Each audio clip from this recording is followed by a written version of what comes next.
if he's, tying his future as a head coach to this particular hire, and I would say the defensive coordinator hire as well, does it put more pressure on Adam Peters to get more weaponry? They've got an offensive line that looks good, to get more weaponry offensively to make it easier for Blau in his first year as an OC.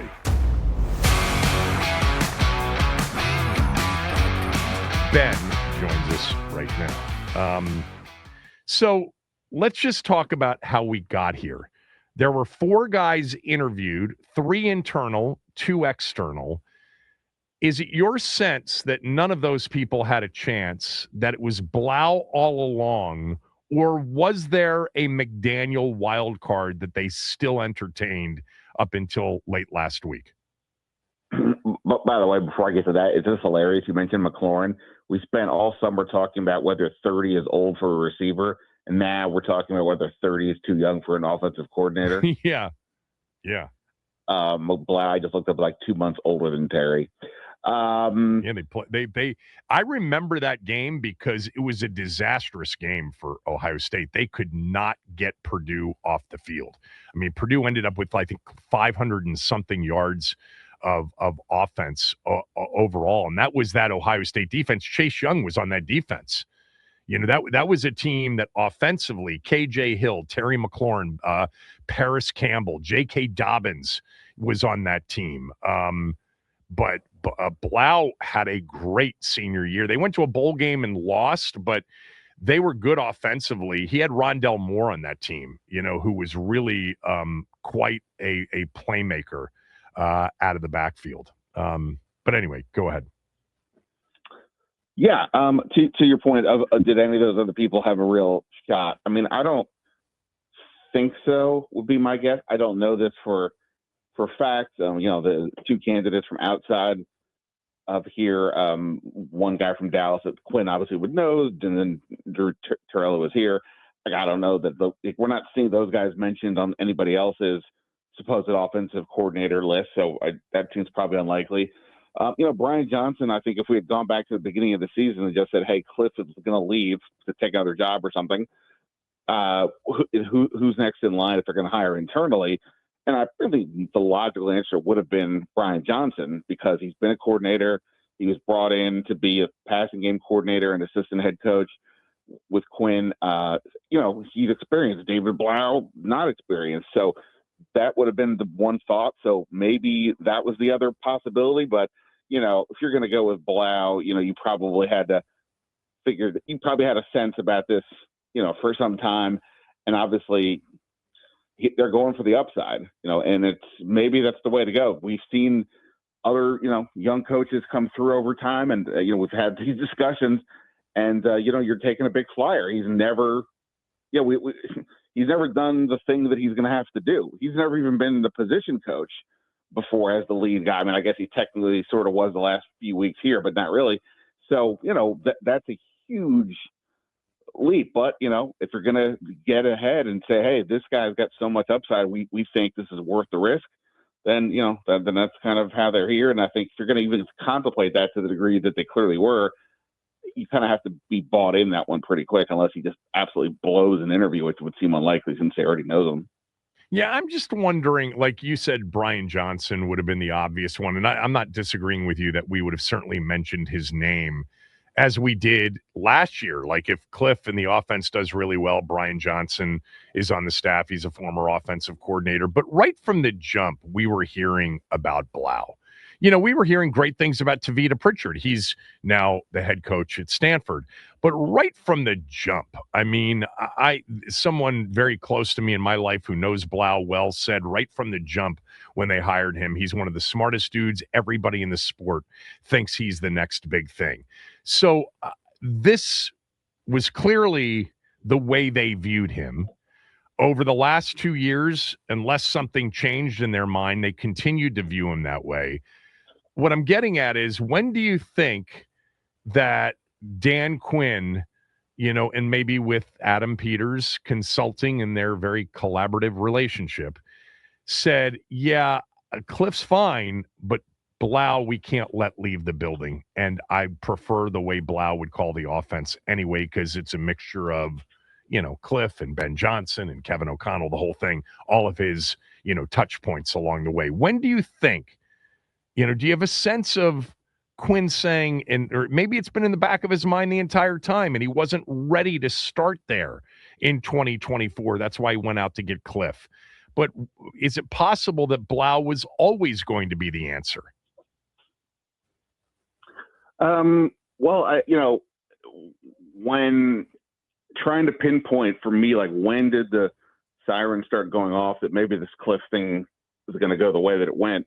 The Minnesota game we've talked about before. I mean, obviously 31-0 isn't just about the offense, but 0 points is notable. And we remember how all that game went and, did he abandon the run and so on and so on.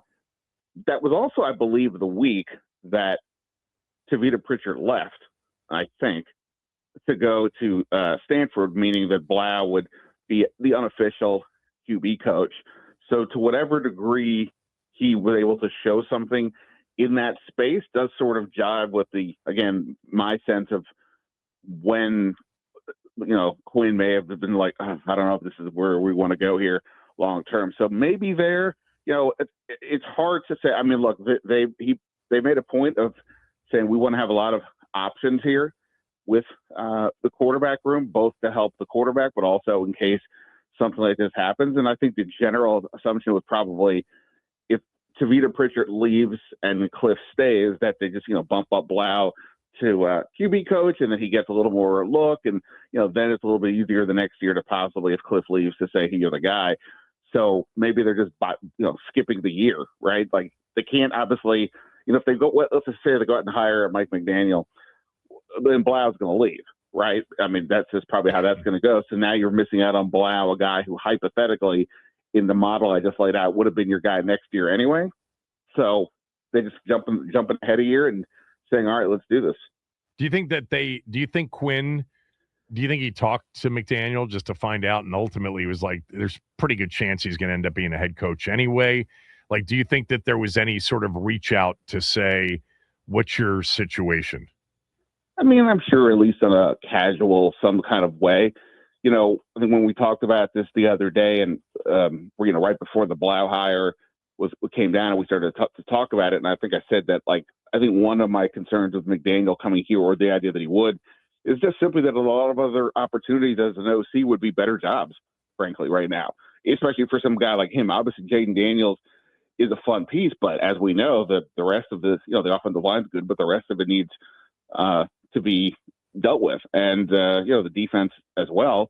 So, I don't think you want to be associated with a group that's maybe you're not overly confident. Again, not saying Washington is a bad job, but for somebody like McDaniel, again, the Lions have more weapons collectively, the Ravens, more collectively. So maybe there would be just, so maybe it just wasn't a good fit. Also, I guess let's be realistic. We've all said that Dan Quinn probably just put himself on the clock with hiring by fire or moving on from Kliff, whatever happened there. Do you want to attach yourself to a potential one and done coach? I don't know, for McDaniel that makes sense. In the case of, say, a guy like Blau, it doesn't really matter, right? Because this is an opportunity for him to do his thing, and if he's being viewed as a hot guy, that's not going to change unless it's a total flame out. But that's not going to change. So, and who knows if maybe he stays no matter what happens. But that's obviously way down the line. So I imagine it was a courtesy call these with McDaniel. But the more I thought about it, the more I was like, I don't know if it's really going to fit here. Before we get to what it'll look like with Blau, what it means for Jaden Daniels, et cetera, I think it's important because I think, not everybody, even those that are in the day-to-day following everything about this team, I think that they're, outside of our bubble here, there are a lot of fans that are like, who? And I think, I think from my standpoint, like, if somebody said, who's that? I would say, this is a guy who is not just, a random wild card. I mean, there were teams last year that wanted to talk to him about their, openings as offensive coordinator, quarterbacks coach, and the team blocked all of those. It was the Jets, I think the Bears, with Ben Johnson obviously getting that job. I think there's another team involved there as well. And then this year, the Lions wanted him to interview for their offensive coordinator spot. Like, this is a guy that, you hear about him, the guy in Jacksonville, the same thing. You hear about these guys every once in a while, especially after the last decade of just seeing one, position coach in the Shanahan, family go from position coach to head coach and have great success. This is not the Shanahan family hire, even though he did have, a minute with Kevin O'Connell in Minnesota. But I just wanted to emphasize, this is not like a guy that no one's ever heard of. This isn't a guy that's deep down the staff. This is a guy that everybody's really believed in. And while it is bold on some level because he's never been a coordinator, we've seen a lot of offensive coordinators be first-time coordinators and it be described as bold, and sometimes they work out and sometimes they don't. But usually offensive coordinator hires do come from guys that haven't been coordinators before. The recycling of offensive coordinators isn't, I don't think, as vast as the recycling of head coaches. But I just wanted to make that point. So if you want to add to it, you can.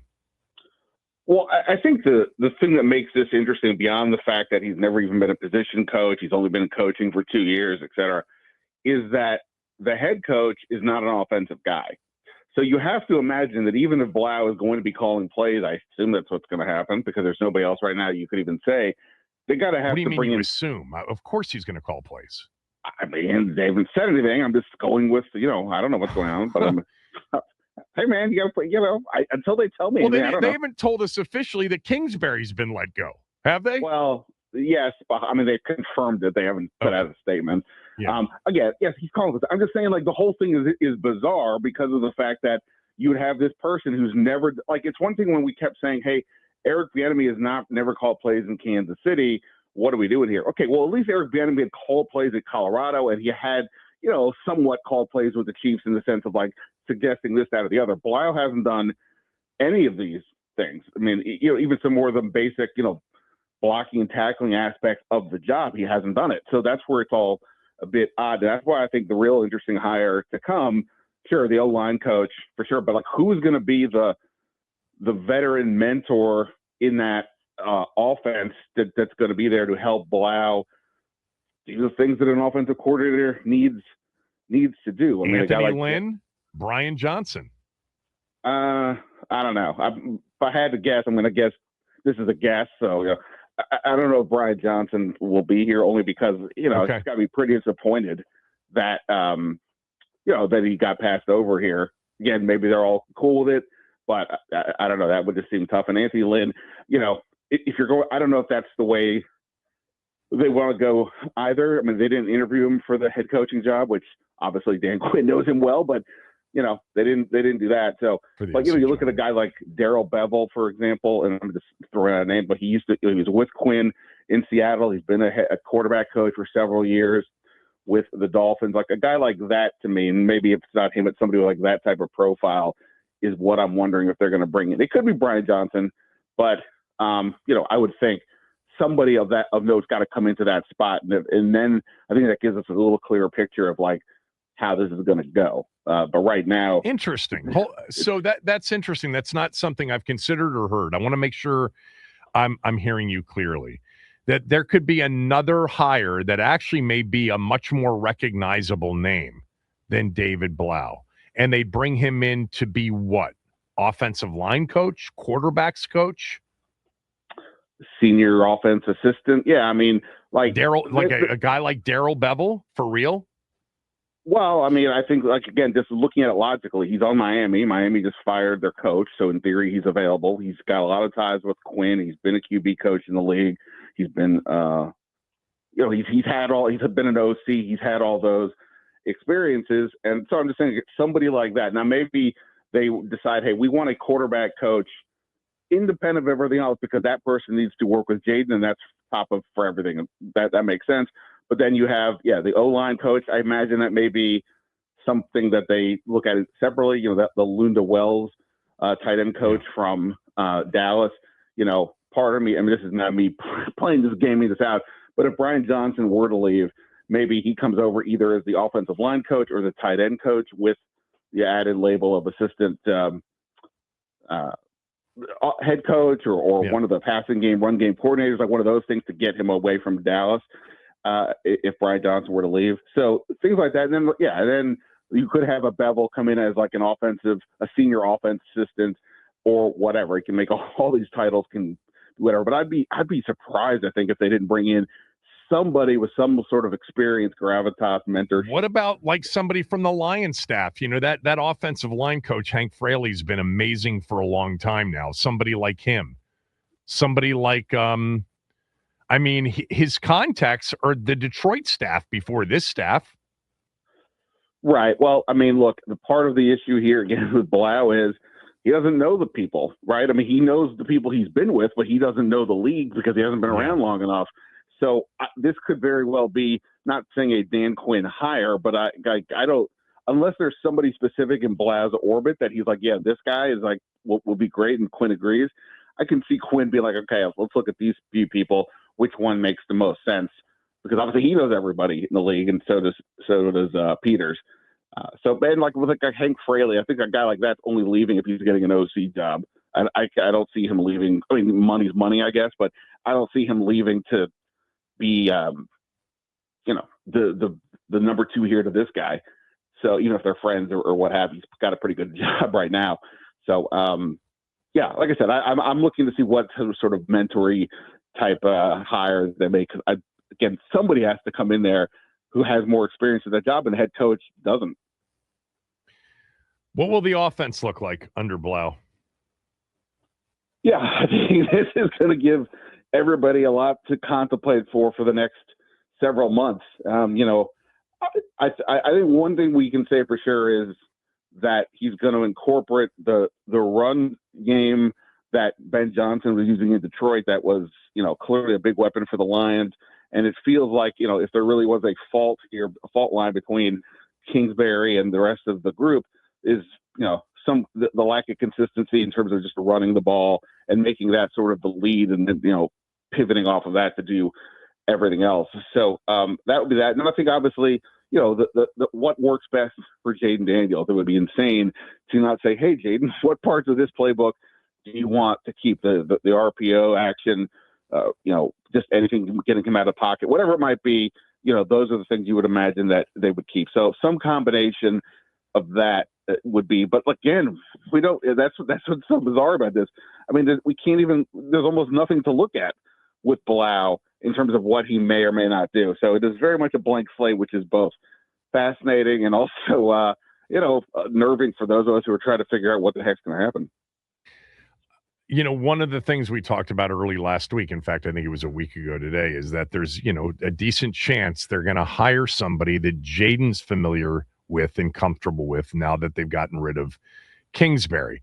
So Blau is definitely that for Jaden Daniels.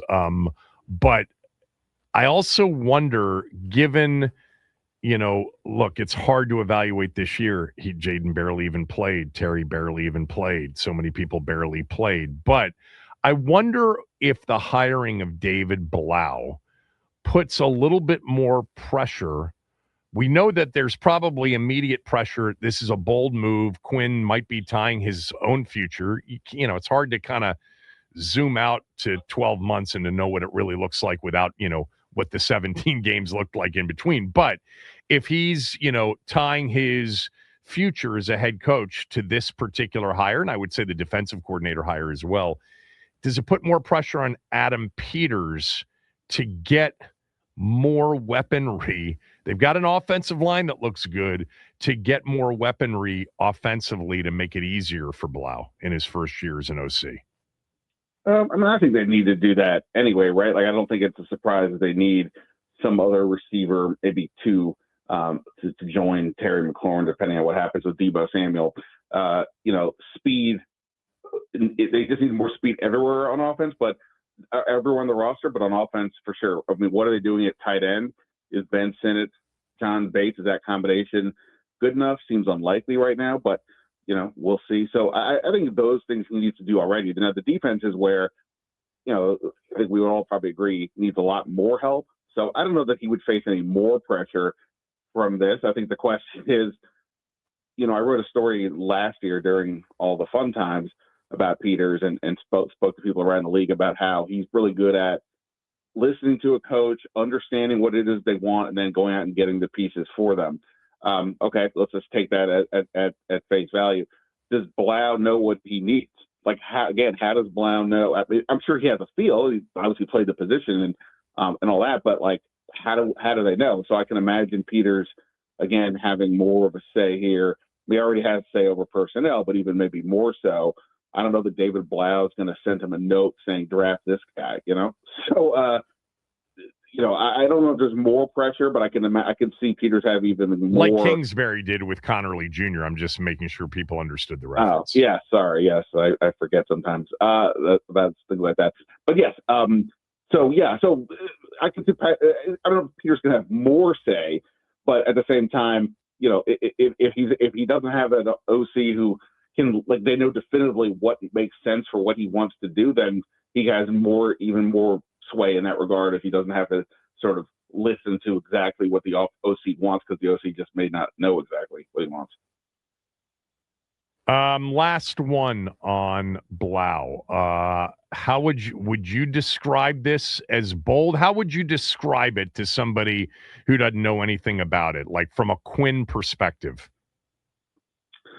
Yeah, I'm going to use an example here I've done before. I watched the TV show Survivor, big fan, 50th season coming up. And one of the guys who's going to be in the show is a teammate of Adam Peters at UCLA. Fun fact. But what I always note about that show is there are people who come in second or third place who have no chance of winning. And there are people who go out fifth, sixth, seventh, eighth because they took bold risks, and maybe it works, maybe it doesn't, but they gave themselves an opportunity to win. I kind of feel like that's what Dan Quinn is doing here. Like, sure, he could have hired a myriad of guys that we've all heard of before. Some of them might have been, really good hires, i.e. a McDaniel, but who knows? I mean, McDaniel might be out after 1 year if they have success. So you want to go through that again? So it feels like this is more than just, instead of just taking somebody off the obvious lists that are out there, he went for the upside. Like I said, if in a world where Kliff Kingsbury stays and then leaves after a third year to take a head coaching job or whatever, Blau, after a year's QB coach, probably gets promoted unless, they fall out of love. So basically just skipping the 1 year and going for the upside. So I think it's like that to me. It's not, it's hardly conservative by not remotely. This is a bold move to say the least. And I think it's probably, like I said, Dan Quinn may be saying, if I'm going out, I'm going out on my terms. And this, I think, it's also probably why, he moved on from Kliff. There was just enough difference of opinion to say, you know what, I got to do my thing. Yeah. I agree with it. And I think by the way, it's an easy pitch. Now, what makes it a little bit more problematic, the pitch, not that they should care about it, but if they do care about it, we couldn't let them leave the building, resonates with this fan base going back to, the Kyles and the Shawns and the LaFleurs, et cetera. Couldn't let the next big thing leave the building. That's an easy pitch. The problem, of course, is if McDaniel doesn't get a head coaching job and he instead ends up being an OC, let's say in Baltimore or Detroit, and that team is killing it next year and our team is struggling offensively with a first-time coordinator, that's going to be a tough because people will assume that Quinn would have had a shot, whether true or not, would have assumed that he would have had a shot at McDaniel.